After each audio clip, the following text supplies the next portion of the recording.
Hey everyone, I'm Jaden. And I'm Noah.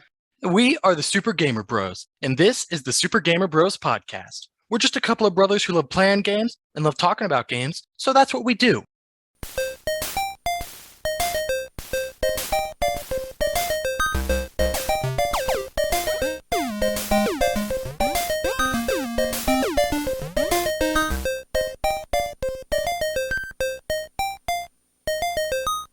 So today, Noah, we are talking about Maneater.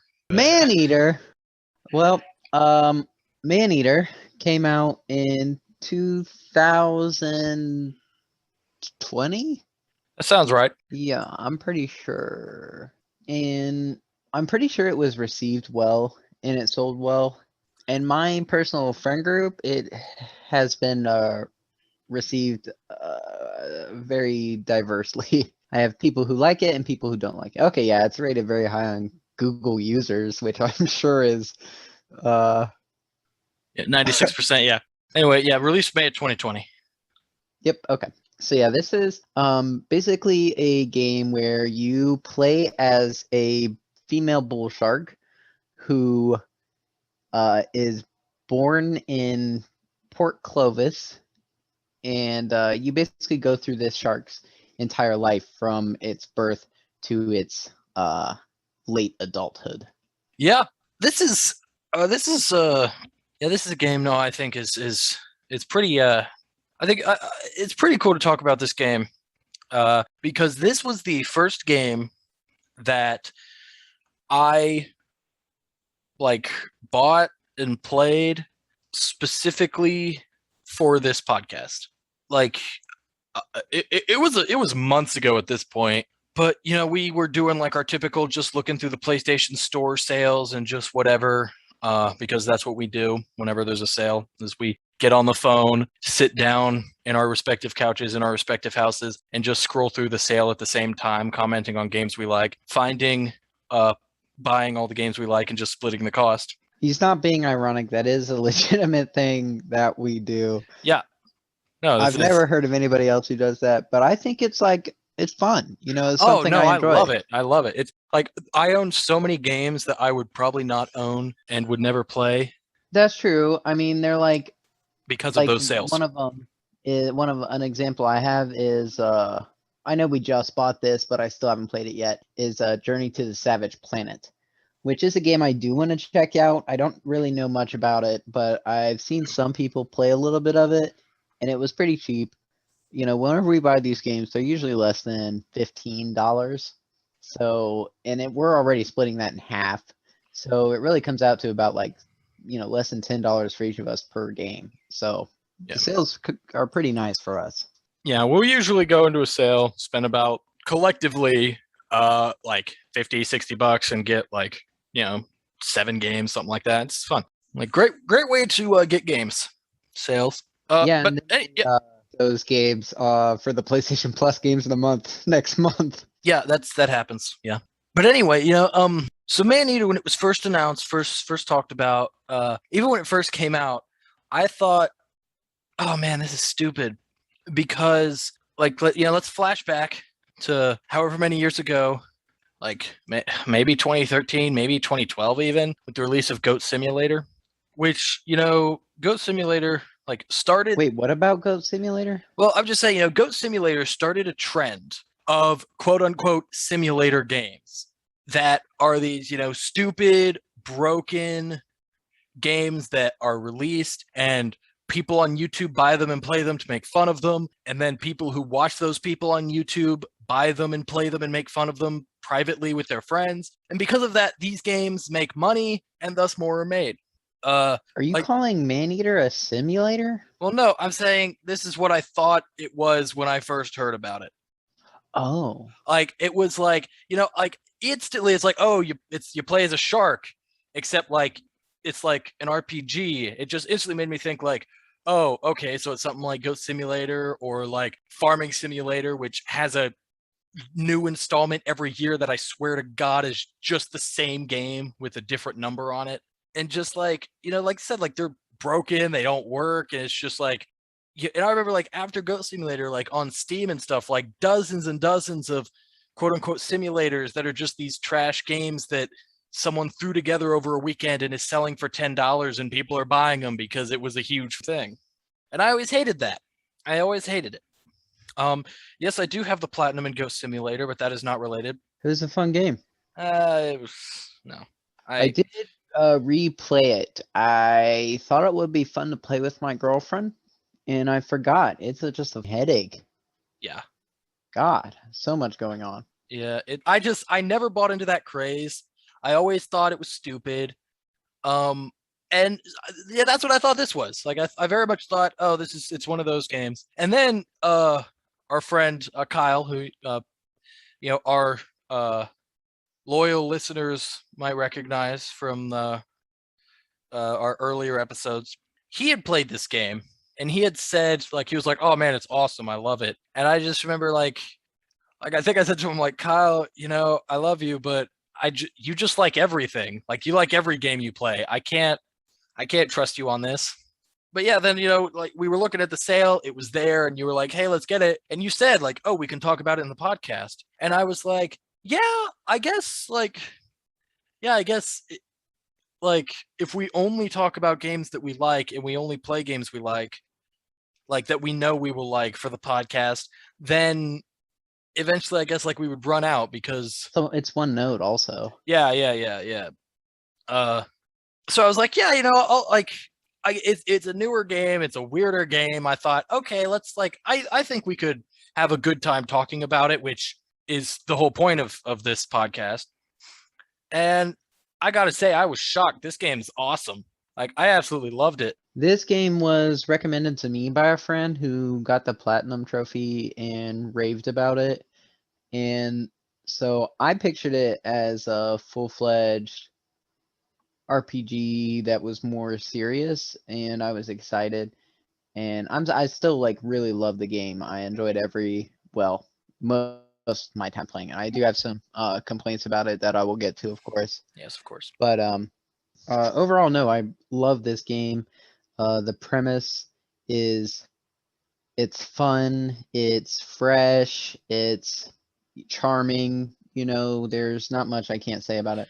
Yeah, no, it's like it like the best way I can explain it is it's the type of comedy that like it's kind of like parodying itself by how overly serious all the people in the game world take it, like the characters in the game, how serious they're like acting about it. They're And like that's melodramatic. yeah. I mean that's that's just the type of comedy it is, which I think in this game it is done very well. I absolutely loved it. Like the constant narration is very well done, and it's just very very entertaining. It's a great way to do some storytelling and add to the world, and it's all covered because the game is portrayed as a documentary where this guy is narrating, and the guy's actually famous. I don't know his name. It's like Chris But Parnell. okay, that something might like be his name. I'm not sure, but I do know that he is Jerry in Rick and Morty. That and he I've is. seen him in live action things and whatnot, and I just love him and everything. I think he's hilarious. He's a great voice actor, although he always sounds like that. Yeah. You know what I mean? Yeah. But still good though. Yeah, I just love like it's a game that doesn't take itself too seriously, but still like it differs to me from Goat Simulator, like because Goat Simulator is a game that like doesn't take itself seriously either, but it also isn't a well-made game, whereas Maneater like is actually like pretty well made. Things were thought out, the mechanics work for the most part, work pretty well. Like there are very few times that I thought, man, this game is stupid right now. Like this, like this that's going on is super annoying. It's all the game's fault and I hate it. It's like differing from like the simulator games. It's comedic but functional, and I love it. That's true. When I started the game, I was waiting for it to be like cheesy and corny and not like lose its clever undertones, but it kept that all throughout the game.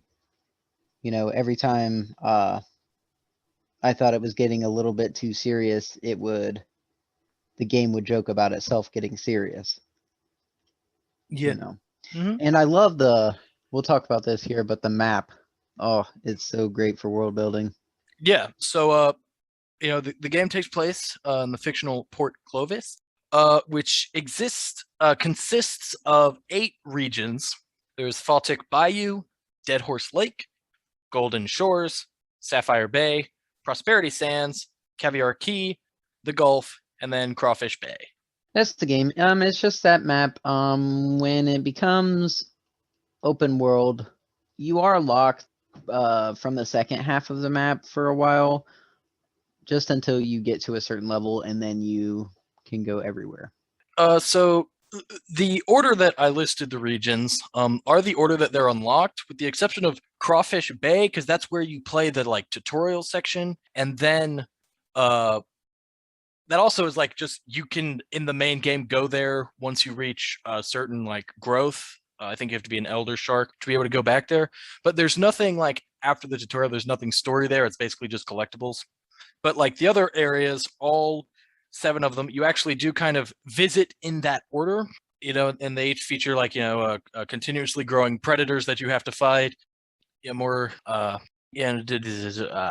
more varying sea life, and basically it's just it's just a natural progression of this kind of very much kind of takes you on a circle of the map, which I do like. It has you progress the story. You do have to accomplish a certain amount in each area and do a certain checklist of things, so you very much do kind of fully explore this map throughout the story, and I do like that.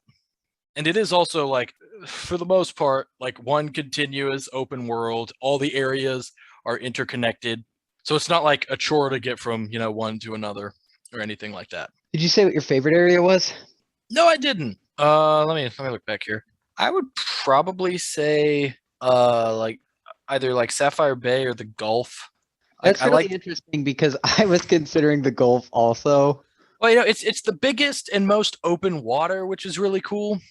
And that's another reason I like Sapphire Bay. It's a more open water area, because a game that is entirely based around underwater physics has some really good underwater physics, which is, thank God for that. Wait, what about underwater physics? I just say this game based entirely on underwater physics has some pretty good underwater physics, which thank God for that.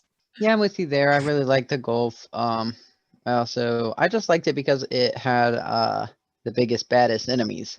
Yeah, that is true as well. Yeah, and they were scary. I'm not gonna lie.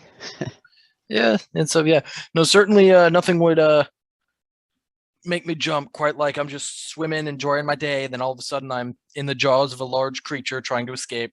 True, I thought they were freaking docile too. Anyway, now let's just move on to the story. Very, very short story. Is this an indie game? How long is the story? An hour? Well, I don't think that necessarily tells, but if you're not going for, it does. I would say. If you're not going less for than 40 is not a AAA game. I would very much disagree with that. Even though The Last of Us Part 2 was only 25. What? It took me 25 hours to beat that game. That is a very incorrect usage of determination. But $1 1 hour. Nobody, none of the 7 to 8 people that listen to this episode will understand that reference. You're saying it's a waste of time to make that reference? That reference is not for the fans. That reference is for you, buddy. Well, fine, I got it, and I'm not happy about it. But $1 1 hour. Nope. Even then, that doesn't make sense, because AAA games are $60, jackass. Well, yeah, but they're trying to, they got to make a profit. Oh, okay. Anyway, I don't know, because I think it is technically an indie game. At least I consider it to be, just because I think Tripwire, who developed it, is an indie studio. They're a bigger indie studio, but they they made the Killing Floor games. Never played them. I don't consider them AAA. I don't know. Maybe I'm insulting them. There's AA. I would consider that. this a AA game. If that is a thing that actually exists, I will agree with that. Anyway, so get into the story. A film crew for a reality television show called Maneater Oh, you get it. Follows experienced Cajun shark hunter Pierre Scaly Pete LeBlanc and his son Kyle as they hunt for an adult bull shark with a harpoon in its side. That harpoon owned by Scaly Pete's father. They manage to capture the shark after it goes on a killing spree at a beach. And upon discovering that the bull shark is pregnant, the film crew is shocked when Scaly Pete cuts out the infant shark and uses his knife to identify it later as it grows before letting it go, though he loses his right hand in the process. In case you can't tell, the infant shark is who you play as the rest of the game. I never caught that he let you go on purpose. Yeah, no, he like cut you, and he was gonna let you go, but then just you end up biting his hand off in the process.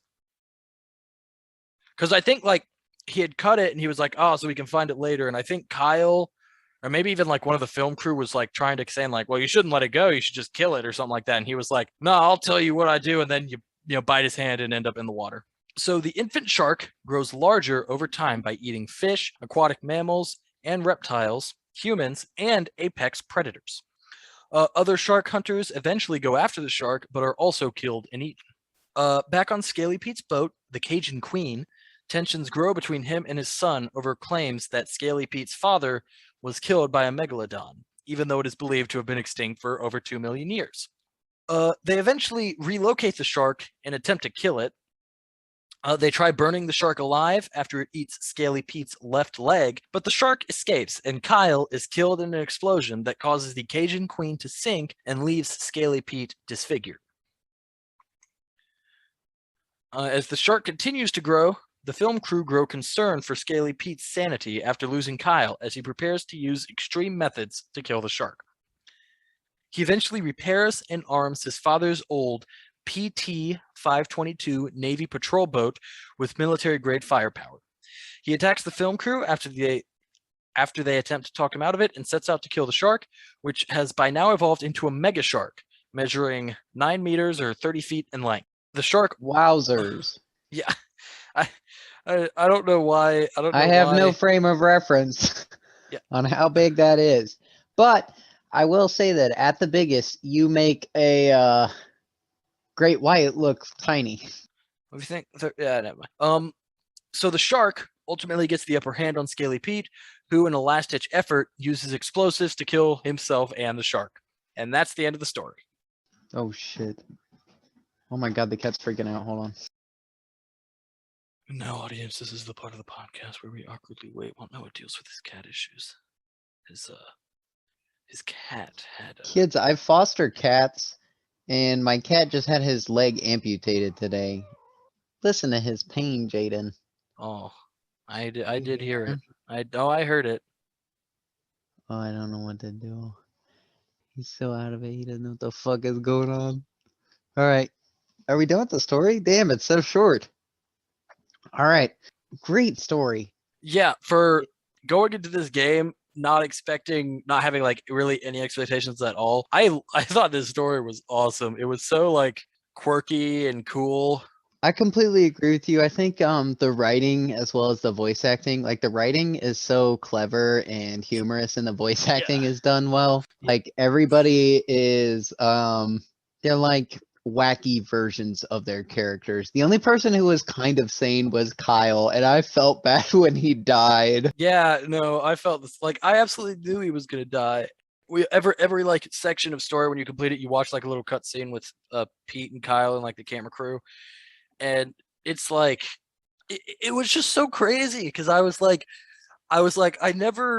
sitting there as my girlfriend is sitting next to me and is just like mystified by the fact that I'm even playing this game. Cause like she's watching me go around killing stuff, eating people, whatever, and then I go like cutscene part, and she was like, "There's a story to this," and then like we watched the cutscene, and I just look at it, and I was like, I never expected that in a game where I'm playing as a shark with like superpowers that the story would actually like be as good as it is and the acting would be as good as it is.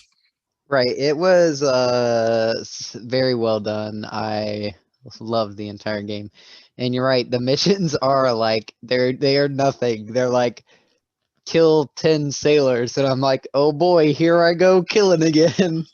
Yeah. Anyway, Anywho, yeah, the story, very, very small part of this game. No, why don't you get us into the gameplay? finally, we can talk about the meat and potatoes of this game. This game is designed as a classic. It's a classic style of game for underwater, really, where your player character is like at a standstill in motion, and your movement controls left, right, forward, and back, and then you just turn the screen, and that's how you change the actual direction that you are going. In theory, it worked. I mean, it works really well for traversal and stuff, and I did get really good at it, being able to like 180 on the spot and pretty much go wherever I wanted to, especially when I was the biggest level of shark. But for the most part, I did struggle with the movement system in this game. I actually did not struggle at all when it came to the underwater sections. There would be times during like combat with like some of the large predators that I would occasionally get turned around and have some issues. But honestly, like for the most part underwater, I had no issues at all. The only issues I had with traversal in this game are when you were on land, because controlling the shark on land does not work very well. Actually, I thought it was pretty easy because all you have to do is turn the right stick and then jump. Yeah, I don't know. I always had issues out of water, which it was something that I was like, while it was going on, I'm like, I don't know if I can be mad at the game for this, because I imagine it's slightly on purpose, because a shark out of water isn't really that, useful. That's true. That being said, the time you do spend out of water is pretty minimal. I wouldn't say it was too much in this game. Oh yeah, that is very true. So you also have a dash, and it's meant for like combat dodging and dodging shots from bounty hunters and whatnot. But I found the dash actually hard to control sometimes because my shark would move up or down in the water when I didn't want it to, and it would surface when I didn't want it to. Yeah, well, I think you're talking about the dodge, because there's also like the faster swim Oh, is dash. the dash the swim dash? Yeah, wasn't it? Oh, I don't know. Anyway, we'll talk about the dodge dash. No, I very much agree with what you said. Like in times when you're kind of like panicking and fighting, especially when you're fighting like humans and they're aiming at you with guns and you're dashing all over the place, it is very disorienting. yeah, I had many times where the frames were struggling. I was gonna say about the combat in this game when you're fighting like a boat and like I don't know about you, but when I was increasing my bounty and fighting all the bounty hunters, like the named ones, I would do it all at once. Like in the DLC, I went from 0 to 5. I killed all of them in one go. And I don't know about you, but if you didn't do that, that is the most demanding physical requirement in a game I've ever fucking played in my life because you are every time you press R2 you bite. So when you're in a fight, you want to be mashing R2 and the bite button, and you also want to be mashing the dodge button. Then there's also the dash button that comes in because there's like a ram state where you hit boats or other creatures and they're stunned. Oh, there's just so much where you have to press, and my hand would be so cramped after just mashing the R2 button for like an hour and a half straight. Uh, yeah, I will comment on that when we get to that in the later section of the podcast. I talk about it when I want. Because you just want to shit all over my format. It's meant for notes so we don't forget things. Whatever. So going back to traversal, because I do this is something I actually do want to talk about. So the game is open world. It is one sort of large, just open map. Contains many like underwater caverns. There are sewers and stuff. One thing I really love about this game is its use of color to assist with exploration. I don't know if you noticed that. What do you mean? Well, any like entrance slash exit to a cave, to a grotto, to a sewer has orange light. Whether it's like bioluminescent Well, yeah, I did underwater notice that plants or actually. like actual lights in terms of the sewers. I absolutely love that. It really helped me from getting turned around and like completely lost. Just it was something that was like really cool. Like I noticed it instantly and I was like, man, this is just awesome. Like I love it. It definitely kept from saved a lot of frustration. That is true. I Because do like that aspect. yeah, because especially like those caves and sewers can get super like you know Disorienting. yeah disorienting, and just having that like any time that I'm like, man, I have no idea where I am, it's just like, okay, follow the orange and eventually I will be out in the open water again. It was nice. I really like that. That's true. Another thing I liked is the sonar, which Hmm. is it's the first what are they called? The mutations. Mutation. It's the first mutation that you get in the game, which are basically your skills, and it pulses outward from you, and as you upgrade it, it goes further and further. Um, Definitely, I use this most in the game. It shows every single creature around you, everything on the surface. It shows you all the collectible things in the game, and that's really where it comes in play. That's the Yeah, first thing I upgraded all the way that because that same. makes right because that makes getting all the collectibles in one area like a 20 to 30-minute process. Yeah, it is very nice, very useful. Yeah, and then let's talk about the underwater combat. So you have, like you said, your basic bite, which you use it, to eat just any type of small prey to grab them. When you're fighting other predators, predator has like this kind of moment of like weakness either right before or right after an attack, where they kind of they flash like yellow, red, just flash. Your attacks do double damage. If you are the same size or larger than the other predator, which basically goes by level if you're the same level or higher, you then grab the predator and you flick the right stick back and forth to thrash, dealing extra damage, which is such like it's so annoying to do. I forgot to do that, and I didn't realize until very late in the game that you could actually bite while you thrash, and from then on, I was doing Oh, both at the same I time. I also very late in the game had that same realization. Like I very much just did it on accident once because I was just like trying to flick the stick as fast as possible and like my like finger just accidentally like smashed into the R2 button and he bit down and did damage and I was like, well, I'm doing this now. It's actually harder, though, I Yeah, think. it is really hard to do. Eventually I got down to where like I'd flick the stick and then R2 flick the stick, like I would alternate them pretty much. Oh, does it, like, cool down? No, it was just easier on my hand. Oh, that makes sense. Uh, you also you have like a tail whip. Um, Very rarely used it I until actually I got used it a powers. lot. I actually used it a lot. The one thing I rarely used was when you grab smaller prey, you can like if you grab like while you're holding R2 grabbing them, you can tail whip and you'll actually like launch them like a projectile. I like never used that in the main game. I never did. That's what I'm talking about. How Yeah. did you use the tail whip then? Well, in the DLC, you have to. Oh, right, obviously. And I didn't even know until the DLC that you could hold it and aim it. Neither did I. That was one of my complaints. We'll talk about it later. Yep. I was like, that's a We game will changer. we will talk about it later. Anyway, that's combat underwater. With boats, it's exactly like you said earlier. You're mashing R2 to bite, you're mashing R1 to dodge guns. Whenever you're getting away, you're then holding the like dash to ram into boats and stuff.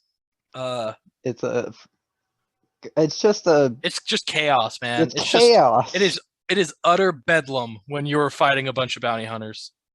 And there's murder everywhere. Well, yeah, of course. You're fighting people. You gotta eat. Anyway, yeah, that's combat, man. It is just chaos. I will say, speaking of underwater combat, especially against some of the larger predators, it can really suck, especially in areas of shallow water, because the game definitely is like a camera slash like mechanic slightly like control change when you go from That's so funny. He unplugged his mic, folks. well, fuck me. Am I good now?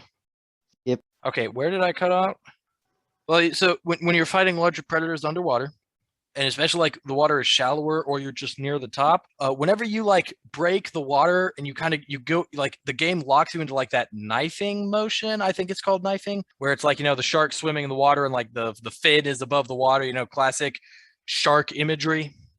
And it really sucks when you're in combat when that happens. It is really disorienting, and like I said, like it kind of it just ruins your like camera, your control. It ruins everything, and especially in like underwater combats against kind of larger animals like that, it is really annoying when it happens. So I would constantly like dive down as far as I could to get as close to like the bottom floor of the water so that wouldn't happen.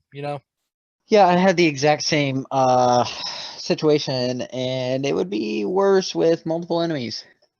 I also had some trouble sometimes with the tracking of the attack when something would be like just off my shark, and then I would just keep turning around and he would just keep biting right off of them. Yeah, that is definitely something that happened. Yeah, I can agree with that. Anyway, well now we'll talk about kind of the additional things. So this is a very straightforward game, in terms of like everything you can do. So talk about like the hunts. I mean, sorry, your activities. There are hunts where you have to kill kind of a larger sized version of one of the predators in the game, or sometimes it's like a boat. You gotta just destroy a boat.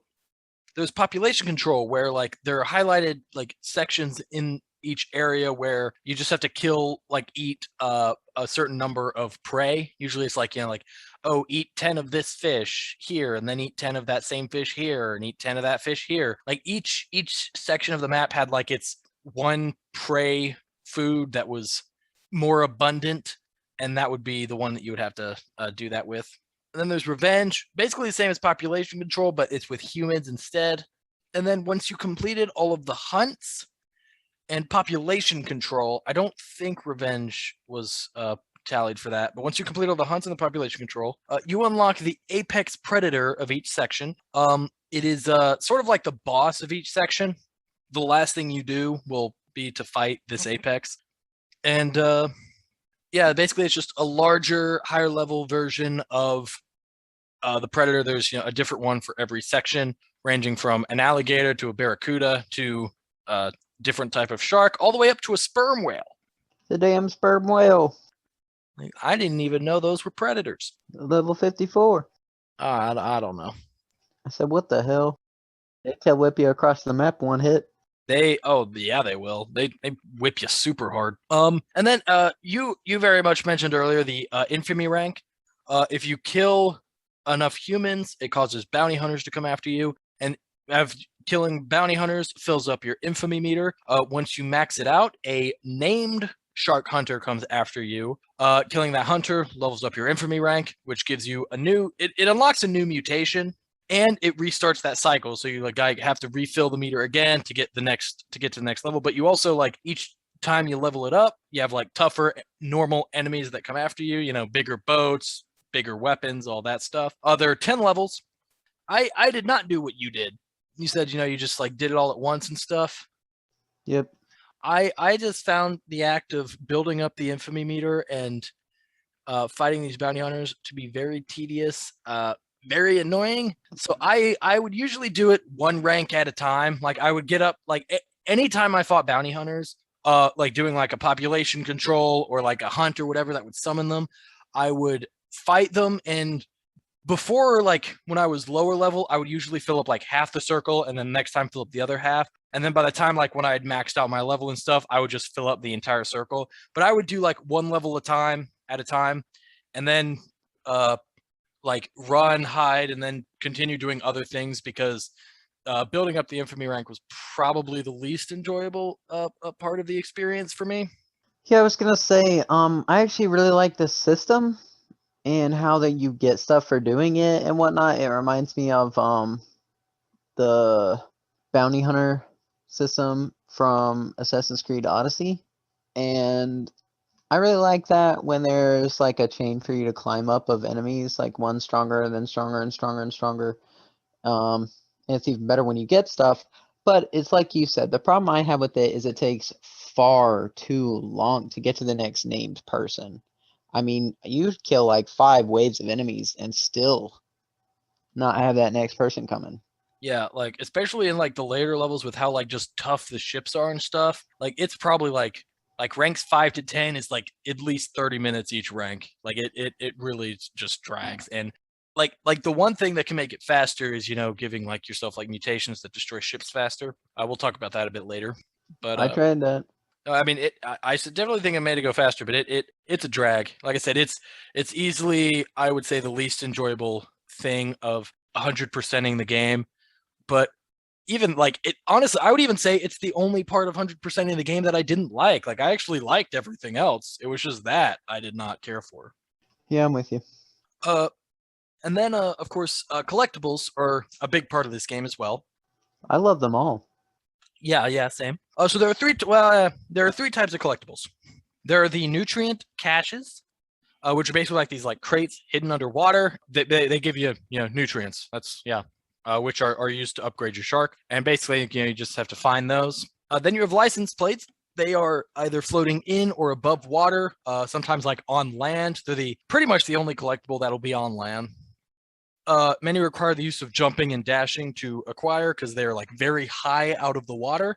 Jumping, dashing, and biting as well, because you have to like bite them to collect them, and doing that will like lunge you towards them, which will give you like an extra bit of boost if there's one like high up in the air. I hated getting these. I did up until I got the one that was the worst one, which you know what it was. It was the one that was the highest on the highway on the second or third area. I think it was the third. But after I was an elder and I did figure out that lunge thing like you were talking about, when I got that, every single other one by comparison was just easy. Yeah, I did not figure out the kind of perfect jumping, lunging out of water thing until maybe the last 15 minutes of me playing through the DLC. That's So funny. very unenjoyable experience for me in the game. How many times did your shark turn around? A lot, Noah. So Why many the times. fuck does he turn around? I don't know. He just does it. I know, y'all be like, did you ever figure out that if you use your ultimate, you go faster and can get out of the water way higher? Like your triangle ability? Yeah. No, never And once. you never tried that? Yeah, that's how No. I got that's how I got it as an adult. I got the one that was the highest up as an adult because I did that. Well, no, for me, it speeds you up. I didn't even use an ultimate, like, I think until the final boss fight. Because I played through most of the game with the tiger shark body, which is like something you get. It's like a day one bonus, but you get it. You? Well, it boosted your like nutrients that you get. So I was nerd. I was doing that so I could upgrade stuff more. I never grinded for nutrients.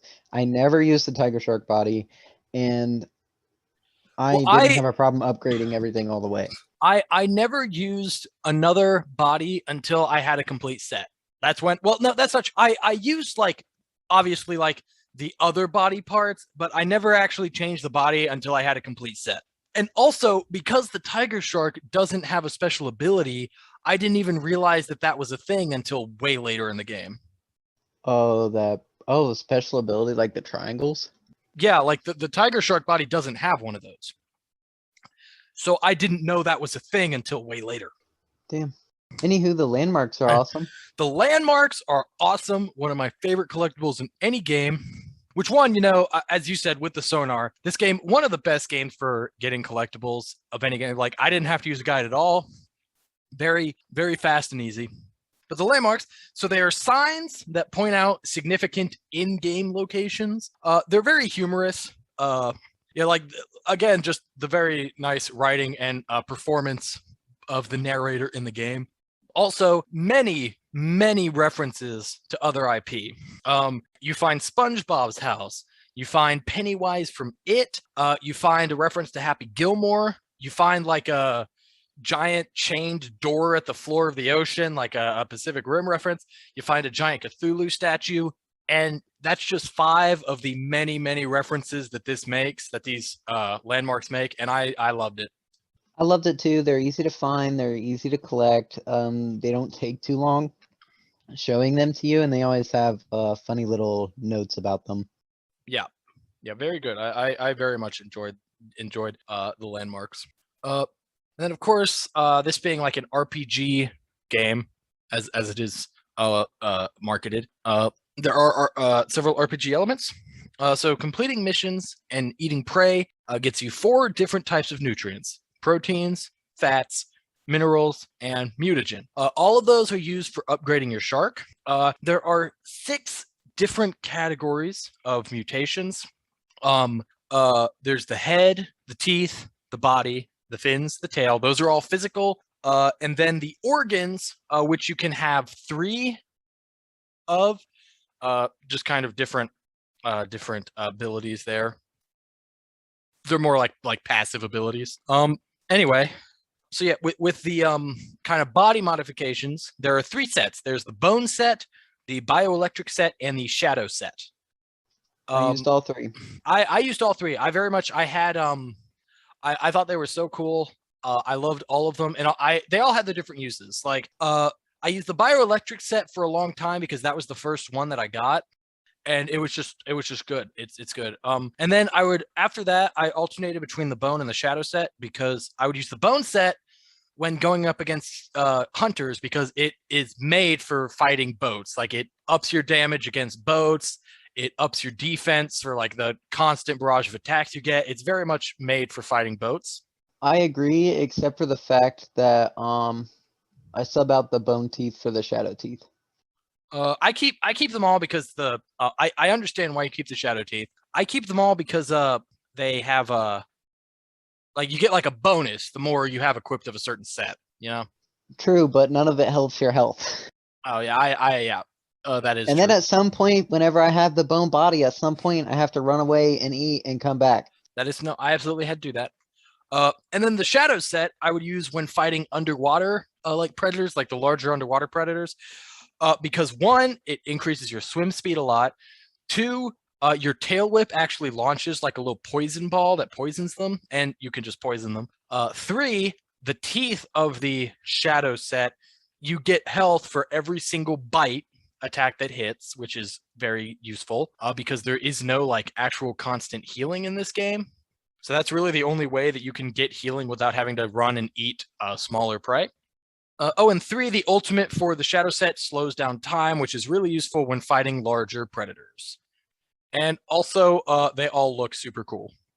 That's true. Each one has different animations when you dash, and when you dodge, and when you jump, and when you attack, and when you do your ultimate. They're all done very well. Do you have a favorite? Do I have a favorite? The Yeah, shadow. favorite. I agree. I think the shadow looks the coolest. I absolutely love the look of it. And I think it is overall the most useful.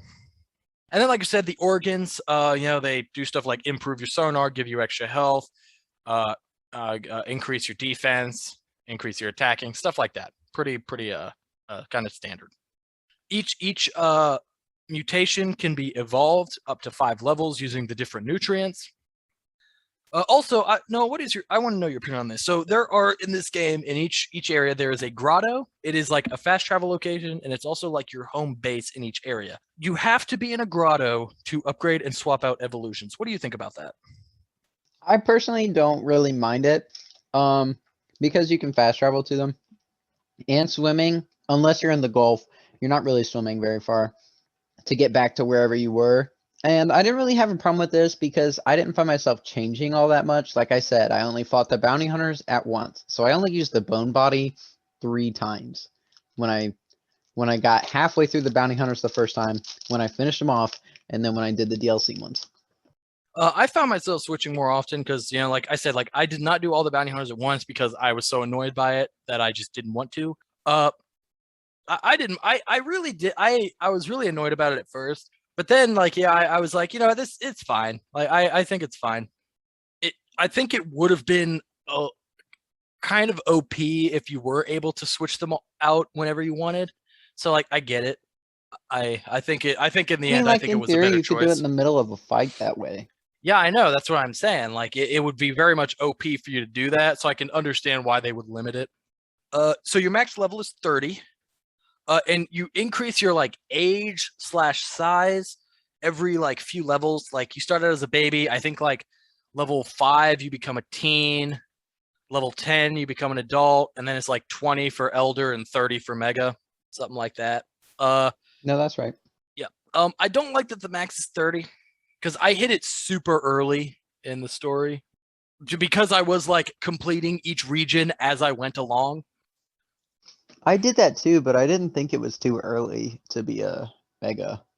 I didn't think it was too early to be a mega. I'm just like, it was too early to be like a max level. I feel like should have been able to keep going. Like even if your size didn't get bigger, like an increase in stats or something. I don't know. I just feel like I didn't feel like that until there was an enemy that was above level 30, which was, again, the sperm whale is the only enemy in the game above level 30 in the base game. Isn't the orca like 35 or something? That I'm not sure. I The orca might be, but I remember them being like at level with the okay. mega. I get what you're Because saying. the great white is under leveled. That is The correct. orca comes after. That is correct. No, I think the great white is like 25 or something. No, I was kind of annoyed about it. But yeah.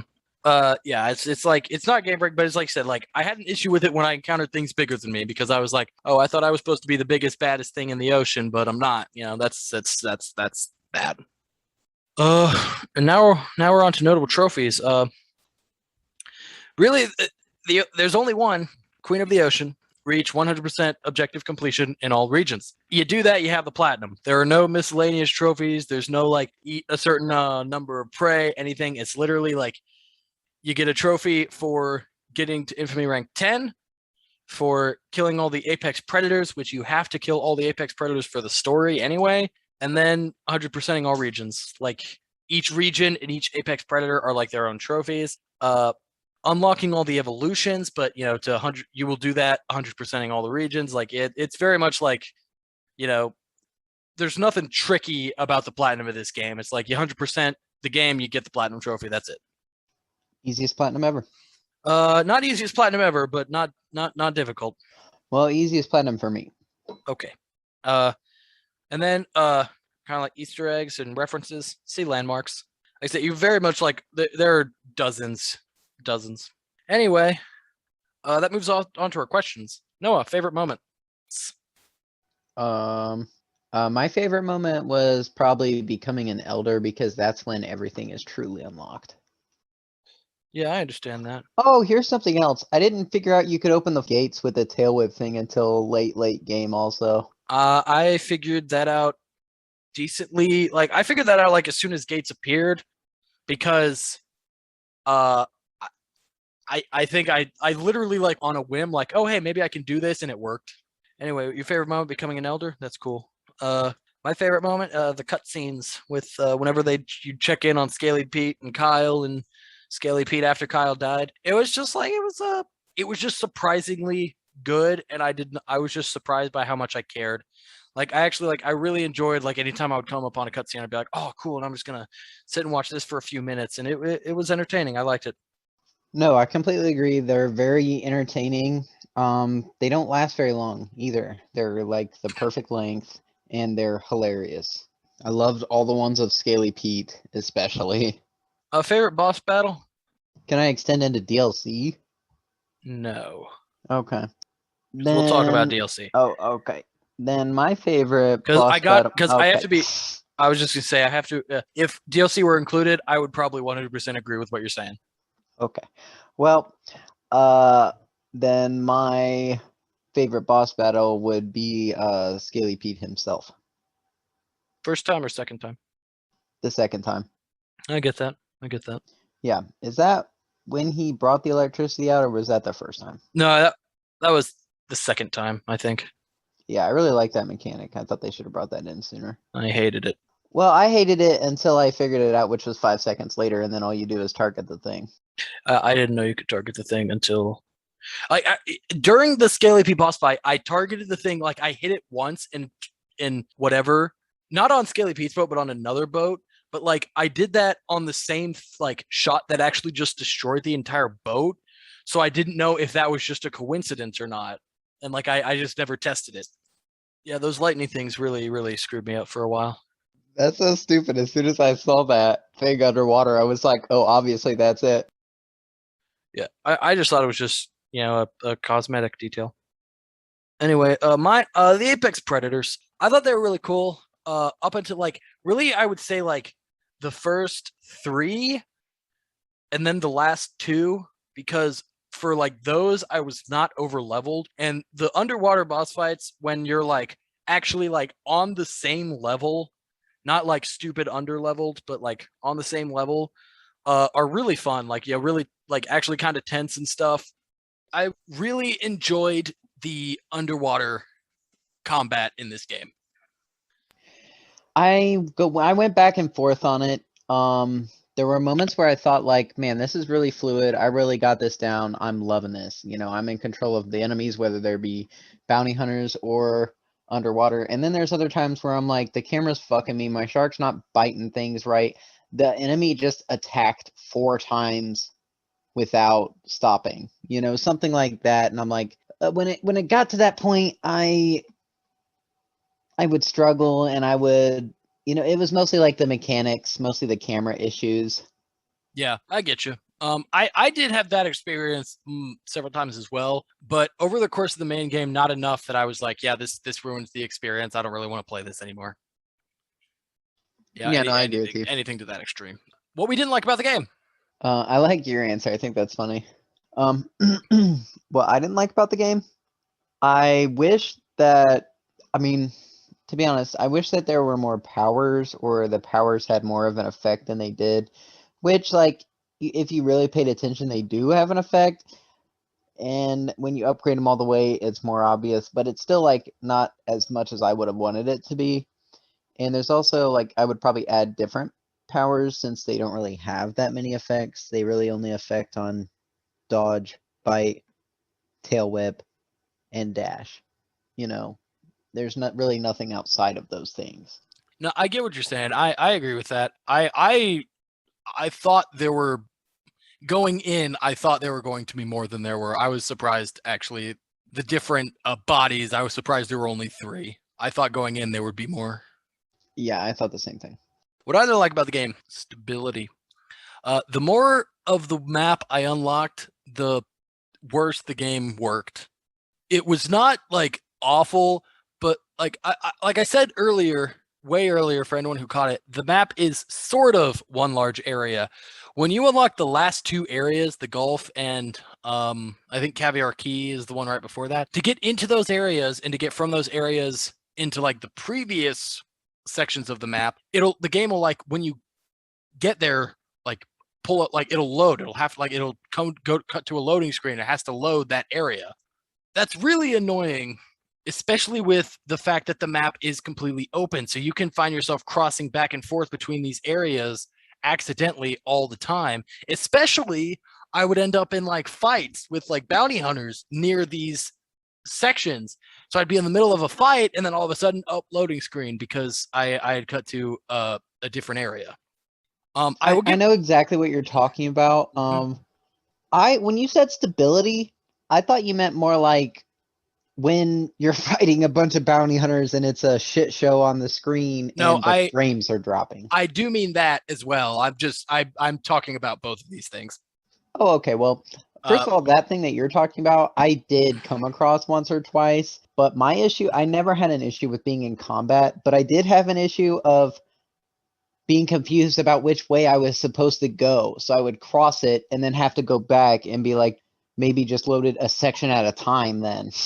Yeah, that's like, like in thirds or something. I don't know. Like I think, have like smaller open worlds that you actually have to have some sort of effort to get back to. Kind of like, I mean, even when we talked about the DLC, how that was a completely separate area. I think like if they had split the main game into areas like that, it would have been less annoying. But it's just annoying that for, the first 75%, 80% of this game, it is one large open map, no loading. And I was very impressed with that. I was like, man, I can't believe it. Like it's all one open world, like good on them. Like the game looks good. Graphics are fine and it's working. And then like I hit that point and it was like, oh, well, that was nice. And I will give them the credit of if you cut into a loading screen in the middle of a fight, when you load, all the enemies are there exactly where they were. You are exactly where you were. And it's like, nothing happened in terms of the game itself, but it's just an annoying thing to happen. And then the more stuff is on screen, and this coincides with the more of the game you unlock, the more frame rate issues I had. It wasn't too bad in the main game. Like I said, towards the end, it got kind of annoying, but nothing I would say that really affected my overall opinion of the game too much. No, I was gonna say, like, the issues I had with frame rate dropping, I'm gonna say they were very minor. Like, I've had it much worse in other games, like Avengers, God awful, other games that were much more expensive. Yeah. And replayability? I would say no. Yeah, I don't think I'll ever play this game again. It's a great game. You play everything it has to offer, and you move on. Yeah, I agree with that. Anyway, let's move on. DLC. So the reason that we actually we both, I think, played through this game around July. Maybe I think you might have even played it like in late June. We played it and we were like, awesome, let's talk about this game. And initially when we bought it, the Truth Quest DLC was announced, and we were like, oh yeah, we'll play that when that comes out. And when I was like, I had started like writing the kind of like outline for this episode, and then I was like, hey, when does that DLC come out? And I looked and it was like, oh, it comes out on August 31st. Okay, well, that's a month away. Let's wait until the DLC comes out and we'll just talk about the DLC in that episode. Yeah, that's something that we did. You mean here we are now? Yeah, here we are now. So anyway, the Truth Quest DLC, you unlock the additional map area, Clover Island. It's like its own separate map. Still a decently large map. It's in its own right. The story of the DLC is that the shark survived the explosion at the end of main story, has discovered the presence of another larger predator, and decides to go hunting for it. That's What about the sperm whale though? Anyway, so a bunch of new stuff that comes with this game, with the DLC. You get the atomic body set and new organs, like new abilities that you can get. You get time trials, which are basically time trials. I feel like is not a great word. It's more like a race where you're just swimming through rings before time runs out.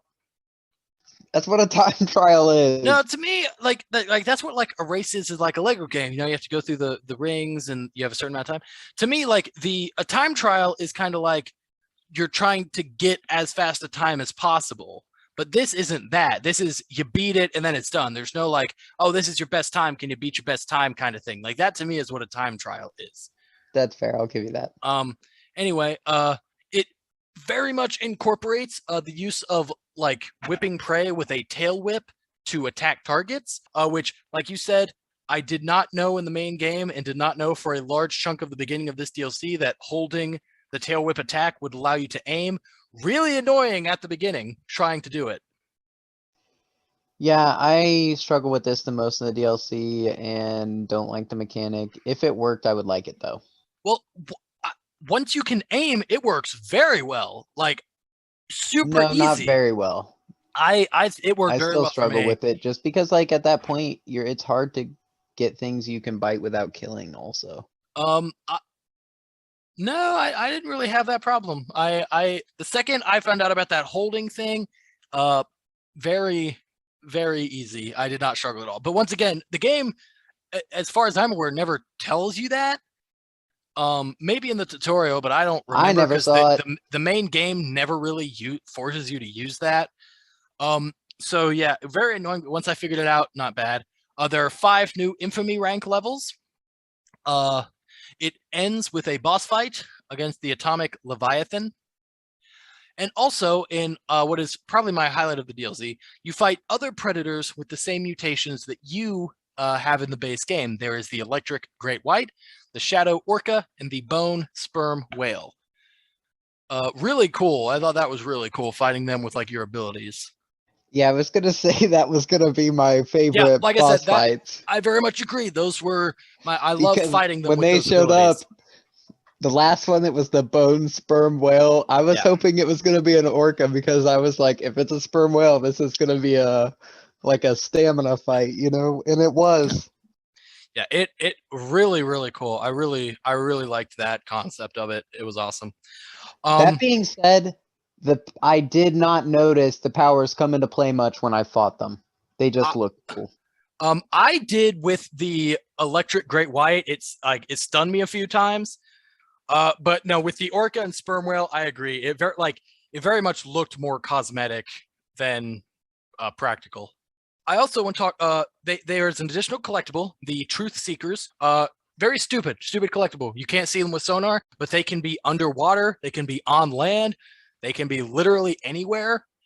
Instantly, the second I like in the game, like description of them, it says that you can't find them with sonar because like they're tinfoil hats or whatever. The second I saw that, I just instantly pulled up a guide because I was like, I'm not. This game is too big, too much water for me to do all that. But so I think that's stupid. I think that was a stupid addition. Also, this is when the game frame rate issues really started to be a problem for me. It's weird because Plover Island is its own map, but I swear, anytime I started a mission, because you also unlock missions in the base game, like the base game map. Every time I started a mission, like whether it was like eating sailors, fighting a predator, any of the infamy, like fighting bounty hunters, the first attack every time would freeze my game straight for a solid 15 seconds, and I thought the game was going to crash every time I started a new mission. Like, I don't know if it's just my poor little PS4, but man, it was not running well at all. Like, to the point where I would not recommend someone get this DLC unless you have a Series X or a PS5, because once again, it could just be my PS4. My PS4 is a little old, little on the worn side. It was not running well at all. Hello? Yo, I almost thought I was going to resuscitate my cat. Heathcliff. Yeah, Heathcliff. Did you hear what I said? No, I haven't heard anything that you said. What was the last thing you heard? Nothing actually. I was telling, or I was on the phone with Mom because I thought Heathcliff wasn't breathing. Okay. Well, I was asking if you had any comments on that. Like, for example, of how bad it got with just the game running on my PS4.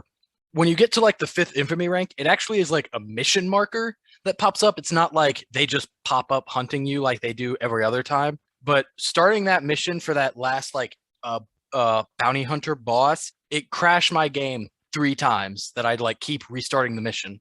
Like literally, like, anytime I started a mission, anytime I finished a mission, I would get like a 15-second freeze every time, and I would not know if the game would keep going. I did not have that experience at all. Okay, well, that's probably just my PS4 then. I'm trying to medicate Heathcliff. I'm sorry. Right. You got this. Like I've had that PS4 for like going on 5 years. It's got a lot of use. It could potentially be the PS4's fault, but either way, it certainly very much kind of ruined the DLC experience for me a bit. Like, I mean, I still played it, completed it 100%, and it was fine. Final review, Noah.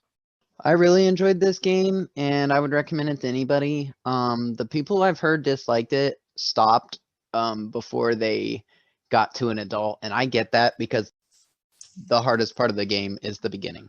That is very true. I can 100% agree with that. Yeah, I think I would recommend it for the most part. I would honestly say, assuming the game is out on PC, if you have an older, slower running console, like apparently I do, maybe hold off just a tiny bit on it, because like I said, it was an annoyance, and that's it.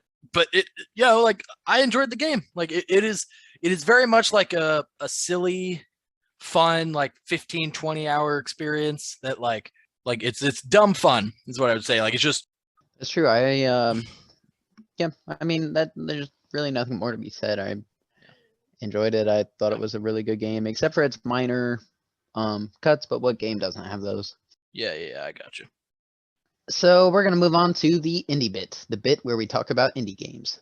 Yay. Today, we're talking about SUPERHOT VR. SUPERHOT VR, specifically the VR version of the game. Well, that's why it says VR. Anywho, so whatever, Jane. Well, I don't think the normal game was called SUPERHOT VR. That doesn't make any sense. Anywho, so in this game, you play somebody who's playing a virtual reality headset and they're going through all these scenarios where they kill these glass people. Basically, you're going level to level. You can throw objects, pick things up. There are guns, shotguns, semi-automatics, and pistols, and an SMG. They each have limited ammo. There's a story mode. There's a survival mode, time trials. I think there's a few others, but I don't really remember them because I didn't play them that much. But I played the hell out of this game. I really enjoyed SuperHot VR. It was the first VR game I ever bought. I'd seen it played, and I knew that it truly represented what VR games could be. And to me, it's still one of the best to date. I feel like you didn't mention like one of the biggest aspects of the gameplay of this game is that the world moves when you move. Oh, right. Right, I did forget about that. So like when you're standing still, time is stopped, and as you move, the speed that you move depends on the speed of time. So if you move fast, time goes by really fast and things happen really fast around you. But if you move slow, everything happens in slow motion. This makes the game, if you're a very patient person, virtually you're unbeatable, you know? Because I think if you truly do take your time, you cannot die. Yeah, I think I'd agree with that. I very much agree with what you said that this is a very good VR game. It is, in my very limited VR experience, it is the best VR game I have played. I think it is one of the best games to have people play, to be like, hey, do you know what VR is? Here, check this out. It is a very good like game to show people how cool VR can be. And I think it helps that it is also like a very easy kind of concept to grasp. Like, hey, they move, your enemies move when you move. Go. You know, it's very easy to kind of grasp onto, and very fun times playing this game, kind of showing different people VR. Like my girlfriend specifically, I remember like her playing it for the first time and just how like she was like crouching down on the floor, moving around this area, trying to like avoid all these projectiles and stuff coming at her. I definitely enjoyed it. It's not a game I'd say buy a VR if you don't have one for, but it's something that like if you ever get a VR, I would absolutely recommend you get this game, and it's a very good party VR game, I think. I never played the original SuperHot, so I can't compare it to that. Honestly, there's really not much else I can say about it. Like, it's a I do fun. know it's missing a lot. There's, I think, a lot more in the main game, which makes sense. But I am going to play it here soon, so I'm excited about that. Yeah, it's certainly like it's a fun party game. Fun. It's a very fun game to watch other people play, and yeah, it's a very good game, I think, to introduce people to VR. So yeah, it's a positive in my book. What's T-Voke? Oh no, that's the next indie bit game. Just want to play a little game, see if you could guess what that is. That's the first letter of each word. You know, as soon as I looked at it, I was like, Jaden's doing a stupid bit here. And that's the anagram or the acronym for this game. It's not a stupid bit. VOEC? TVO? Yes. The Voice Off Edition Challenge. Okay, you got the first word right. Yeah. That is correct. Yeah. Okay, here we go. We turned this into a game show. So wait, you gotta type it in so I can see it in my Okay. the blank Nope. of Nope. Not voice. Not voice. the valley. Nope. Is it a noun? No, it is a verb. Okay, I have no idea. Well, we will be talking about the vanishing of Ethan Carter. Oh God, isn't that a walking simulator? It is a walking simulator. Why do people like walking simulators? Yeah, have fun. The only walking simulator I like is Death Stranding. It's not a walking simulator. But Hideo Kojima himself called it a walking simulator. What's he know? Anyway, yeah, it's a good game. I hope you like it, but I know you won't. So anyway, Don't forget, new episodes every other Monday. Rate and subscribe. Tell us if you like our show, or tell us if you don't, and tell us why. Tell your friends and enemies about the podcast. You can follow our Instagram, the Super Gamer Bros, for updates on episodes. And yeah, we'll see you guys next game. Bye.